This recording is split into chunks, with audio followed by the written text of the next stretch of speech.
Can Yaman y Demet Özdemir, la bomba que estaba esperando el mundo entero. Por fin se sabe la verdad de lo que está pasando entre ellos. Prepárense porque esto es gordo. Uf, yo flipando en colores con lo último que me ha llegado sobre Can Yaman y Demet Özdemir. ¿Os acordáis de esos rumores que venían de Turquía, de Italia, de todas partes?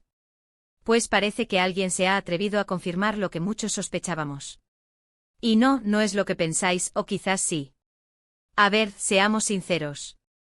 Desde que terminaron de grabar Erkencikus, ¿quién no ha estado pendiente de cada movimiento de estos dos? Si se cruzan en una alfombra roja, si se dan un like en Instagram, todo era motivo de análisis. Y es que la química que tenían en pantalla, era de otro planeta. Pues bien, parece que ahora se ha desvelado el quid de la cuestión, como dicen.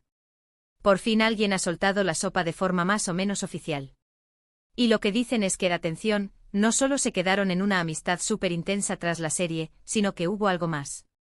Y cuando digo algo más me refiero a que si estuvieron juntos. Hubo romance. Muchos decían que era pura estrategia de marketing, que solo se estaban aprovechando del tirón de la serie para mantenernos enganchados. Yo, la verdad, dudaba un poco. También que se les veía tan naturales. Era difícil creer que fuera todo mentira. Pero claro, en este mundo de las estrellas, nunca se sabe dónde acaba la realidad y empieza la actuación, ¿verdad?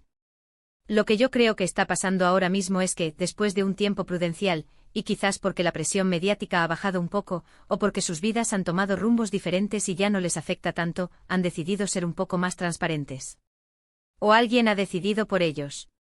Porque si os digo la verdad, esta noticia me ha llegado a través de fuentes muy, muy cercanas a ambos. Y lo que me cuentan es que sí, que efectivamente después de Erkencikus, sus caminos se entrelazaron de una manera muy especial.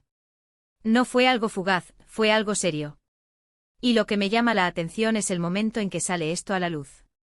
¿Por qué ahora? ¿Qué gana Can Yaman o Demet Özdemir o sus equipos con soltar esto justo ahora? A mí me da que puede ser una forma de cerrar capítulos. O quizás, y esto es especulación pura, quieren suavizar la imagen de Can Yaman, que a veces se le ve un poco, digamos, intensito, ¿no? O quizás están preparando el terreno para un posible regreso a pantalla juntos, quién sabe. Lo que sí tengo claro es que esto va a revolucionar las redes sociales. Ya estoy imaginando los titulares, los memes, los debates.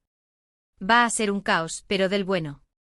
Porque para ser honestos, nos encanta este salseo. Y más si involucra a dos personas que nos han robado el corazón con su trabajo. Lo que me sorprende es que no lo hayan dicho antes. Tantos años negando o dejando pasar los rumores. Pero bueno, supongo que cada uno tiene su momento para hablar, ¿no? Y ahora parece que les ha llegado. Pensad en esto, si ya estaban así de compenetrados durante el rodaje, imaginaos lo que pudo ser cuando empezaron a salir de verdad. De ahí esa chispa que se veía en pantalla, que no era solo actuación. Era química real, de la que hace historia en la televisión. Y ahora, con esta revelación, ¿qué pensáis vosotros? ¿Creéis que esta verdad que sale a la luz ahora es para cerrar una etapa, o creéis que hay algo más detrás? ¿Os imagináis un posible regreso de Can Yaman y Demet Özdemir a la pequeña pantalla juntos, con esta historia detrás? Me muero de ganas de saber vuestra opinión. ¿Vosotros qué pensáis, volverán a estar juntos en la vida real o solo en la ficción?